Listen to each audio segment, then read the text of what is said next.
Hello, everybody. It is great to be here one more time today. My name is Gary Fowler. I'm the CEO, president, founder of GSD Gets You Done Venture Studios, a premier AI and quantum venture studio located in the heart of Silicon Valley. I'm a 17-time serial entrepreneur with several unicorns under the belt. I was on the original management team of Click Software, which was sold to Salesforce for $1.35 billion, and also Eva.ai. We believe at GSD that intellectual capacity is evenly spread around the world, but opportunities are not. And so I welcome you all to Simplenight Presents. My name is Gary Fowler, and I'm your host. And I have an incredible guest, a return guest, Sanjay Bhatia, serial entrepreneur, 7 startups, several successful exits. He's the CEO, president, and founder of Runday.ai. And today we're going to talk about how innovation happens, lessons from startups globally. Hi, Sanjay. How are you doing today? Hey there, happy Friday. How's it going? Good to see you today. So, what defines innovation in the startup ecosystem? So, innovation is really this idea of inventiveness, but applied to a scenario where it solves a real problem people are willing to pay for. If you look at the Japanese concept of the ikigai, it's sort of a way to sort of find life purpose. Well, innovation can be applied to that as well. So you look at what you're passionate about, what you're good at, what people are willing to pay for, and what the world needs. So those are 4 kind of characteristics for an individual. But I think it applies more also to companies and products. And so when you have, I mean, there's lots of innovation out there that's theoretical, that's research, R&D. I mean, it's fun to do R&D. We would love to all just do that all day long. But then you really got to like figure out what people need now, not in the past, not in the future, but today, and they're willing to pay for it. And you have the ability to, with your technology, with your inventions, with your patents, to actually solve that problem well. And say there's a lot of risk, there's a lot of experimentation, there's a lot of iteration, and the other thing is you need to have the passion to be able to drive it forward, right? The spirit. So, how important is failure in the innovation process?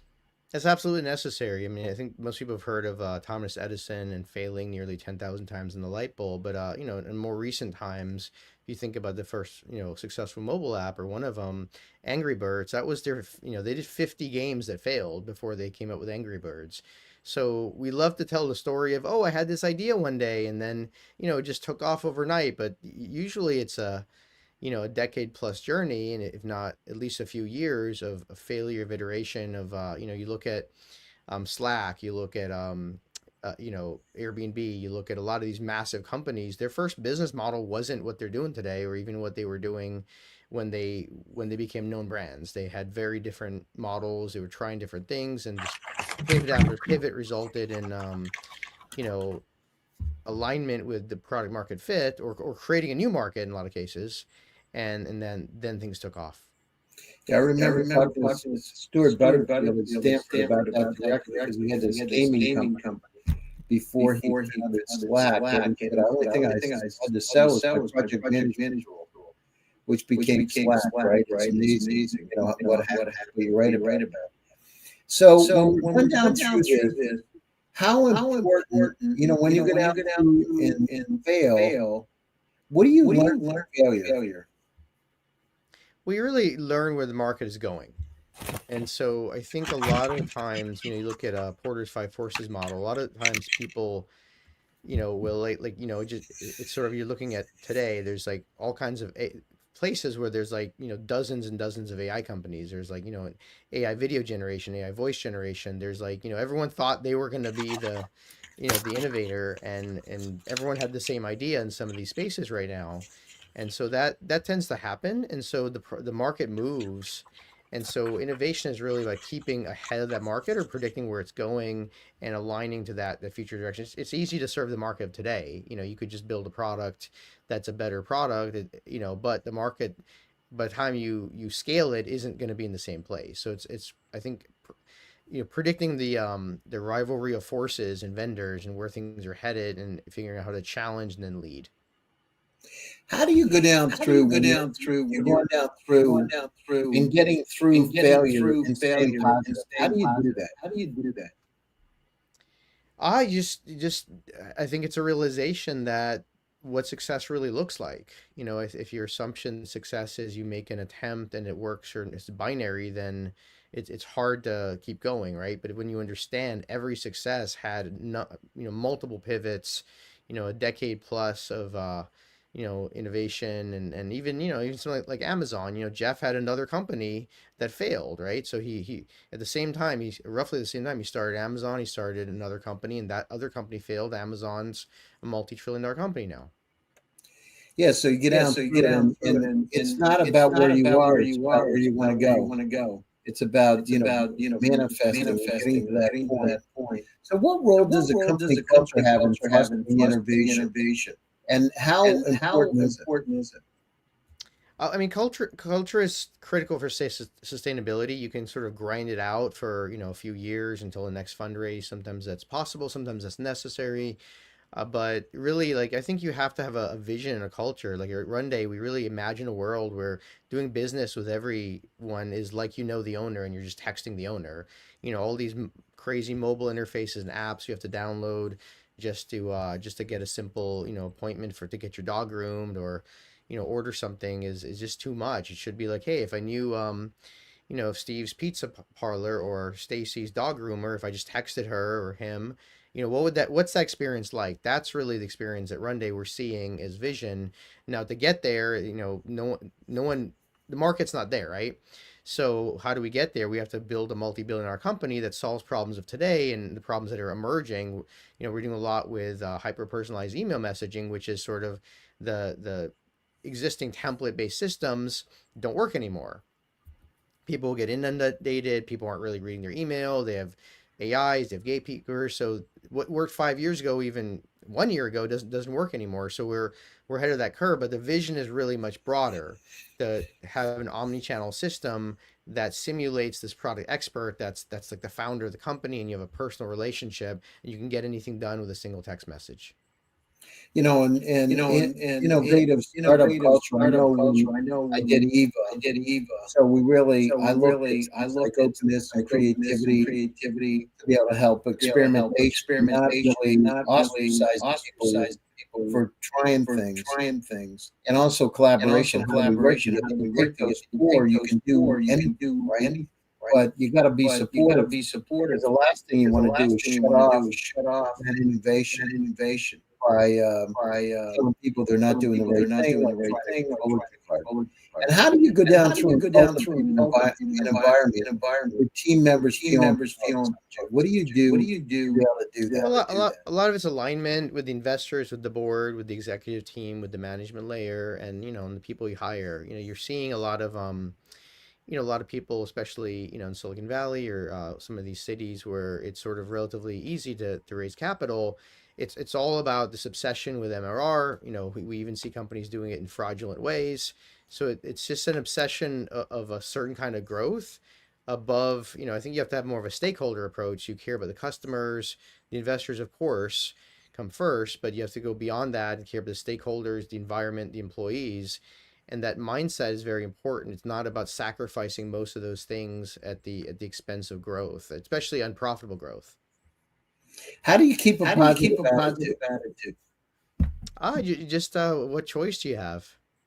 Um, it's just the market's moving. We're in a world where there's tech companies that are worth trillions of dollars. Who would have imagined that even a decade or two ago? And what we're seeing with this new age of AI we're entering, there's probably going to be hundreds and hundreds of trillion-dollar AI companies. As we move into this agentic age, to currently we're in an experiential age. We've passed the information age already. We're in an experiential age where the majority of dollars spent globally are not on products but on the experiences. You buy a Rolex, or I'm doing this Prolon fasting, so they give you a kit. The materials in the kit aren't what you're paying for. It's sort of that whole how it makes you feel, how the experience is, how convenient it is. All those things together really make the product. It's not just about the material cost and the functionality and the reliability even anymore. So, car brands or watches or health kits, all these kinds of things are experiential, but we're moving toward a world where the majority of dollars spent globally will actually be on agents. So your experience with a AI, whether it's an avatar or over text messaging, or that's going to be the majority of value globally as we enter this agentic age. What makes a What makes startup a startup uniquely uniquely positioned to positioned innovate? to innovate? From your From your perspective, perspective, what what characteristics inside a characteristics inside a startup startup really really fosters fosters innovation innovation from from your your perspective? I think they have to perspective? feel the problem. And so, all my companies were the result of, some vendors or some set of technologies I was already using to solve a problem. It was very painful.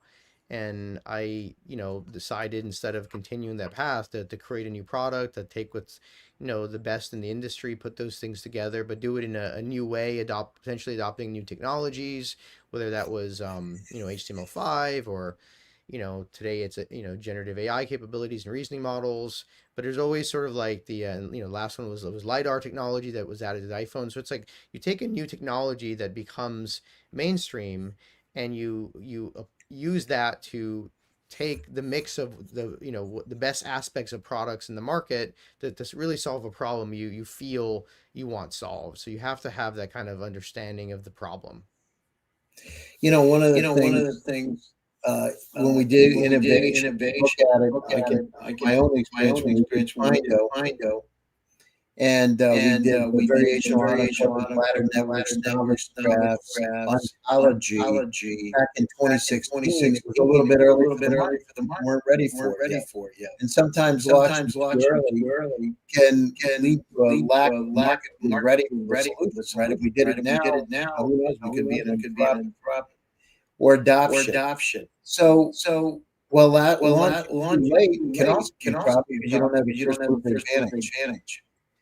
How Well, it's usually critical it's actually is usually a timing? first mover it's usually a first mover disadvantage. It's really like analyze your firms that are second or third movers that end up even inventions. You look at there's a lot of famous inventions that you look at history, and it was actually potentially somebody else that came first, but there was just something missing, and the people that got the patents or became famous for those inventions actually were the second or third movers, and sometimes the patents are filed like almost at the same time.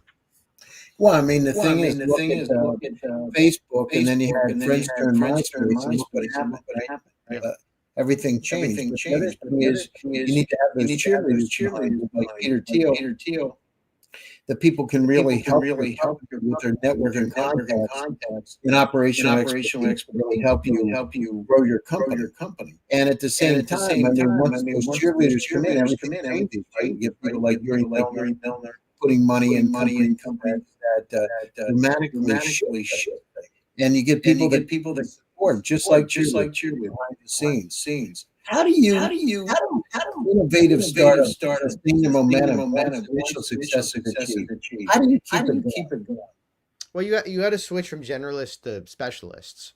So initially, you have a set of generalists. People can do almost everything like good enough or relatively well, but they're not necessarily hyper focused at any one thing. So you just hire people that are generalists. You kind of make the product go because you don't have enough volume at the time that you're gonna hire a full time person just for one job that has years of experience doing just that. But later you got to like think, okay, well, how do we have you know different elements of sales? How do I have openers or closers or BDRs or SDRs?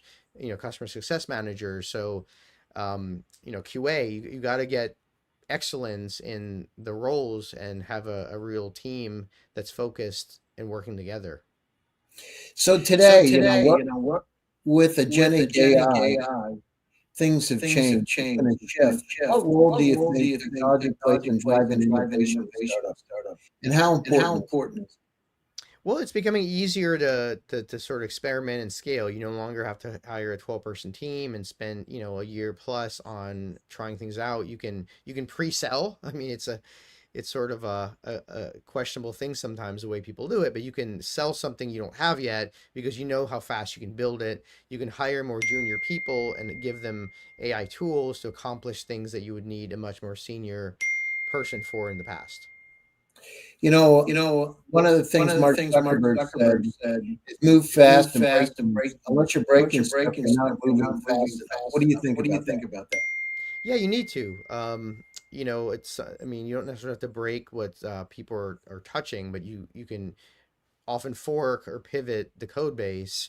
I've had to do that numerous times in the past. The last one, we were using these face ID technologies, for scanning, and then lidar phones came out, and so we had to break everything because just the nature, there are all kinds of aspects of the scanner was just very different, but we were able to achieve more accuracy than the tape measure from 6 feet away because we did pivot, we broke everything, we started fresh with a radically different approach. So you can continue, it's sometimes operating things in parallel as you shift existing customers over the new tech and putting the new customers on in as betas, but it's necessary.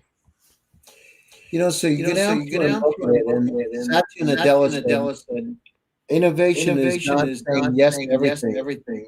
It's about It's saying about no to saying all no the to all most the critical most critical features. features. What do you What do think? you think? Well, that's just, I think, in life, focus is all about, saying no.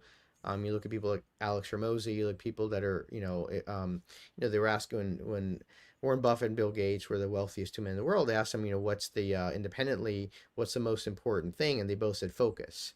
So the only way to focus is to say no to everything but what you're going to scale. And Jeff And Bezos Jeff says, Bezos says, innovation requires innovation the requires the ability to ability challenge to challenge assumptions, assumptions, to ask to ask uncomfortable uncomfortable questions, and questions, remain remain open-minded. open-minded.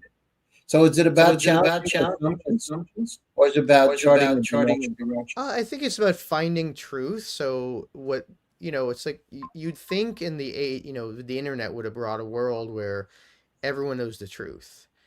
And it has, but it's also created a world where it's really easy to spread disinformation. And You so, look at You it, look at it. if you look If you at look at companies, companies, I I remember I took remember I 2 years took two off and years I got a off, and I chance got to a work chance for to work Hewlett for Packard Hewlett Packard for five for years. 5 years. And one of the And one of things the that things that happened is I happened is I understood that understood that big company big at the company at time the time that that there are a lot there are of a lot of politics that go on. politics that go You on. got a lot You of got a lot people of that people are that in a are lot of in a different lot of positions. positions. So how do So you go how do you down go down through through and and innovate innovate like a like a startup in startup an in an established established company? company? And how do And you go how do down you go down through through and get your and point get your point across across without being without being political? political? How can How these can these tools tools like like Runday help Runday those help those companies? companies?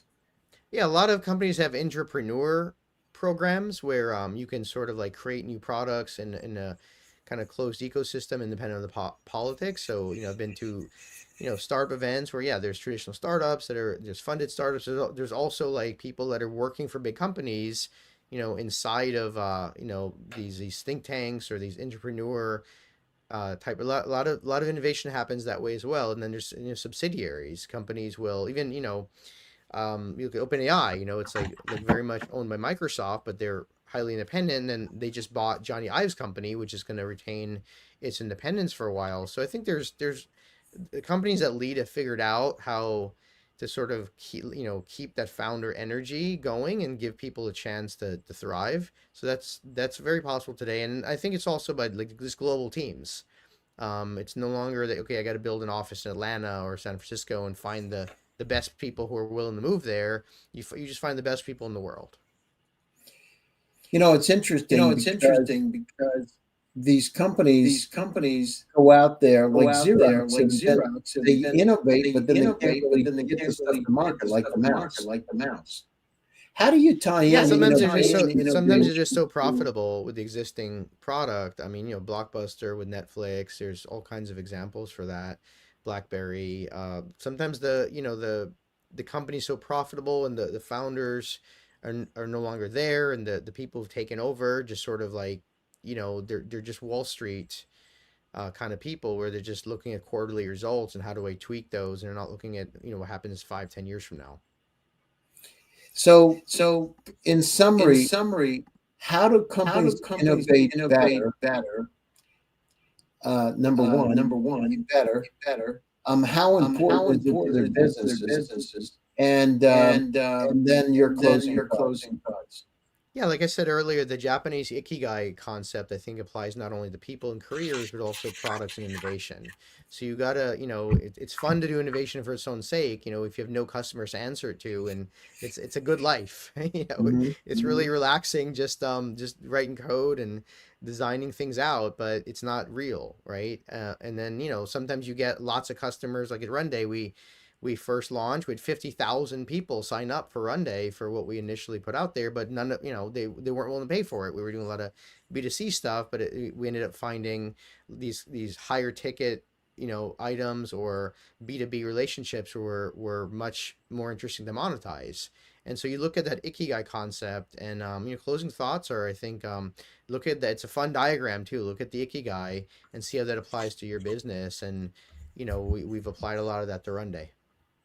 No, it's No, great. it's great. Sanjay, thank you for taking time out of your schedule to join us today. And thanks to all of you out there for joining one more time. So presents, my name is Gary Fowler. Stay happy, stay healthy. We'll be back again next week with another exciting edition. Thanks, everybody. Thanks.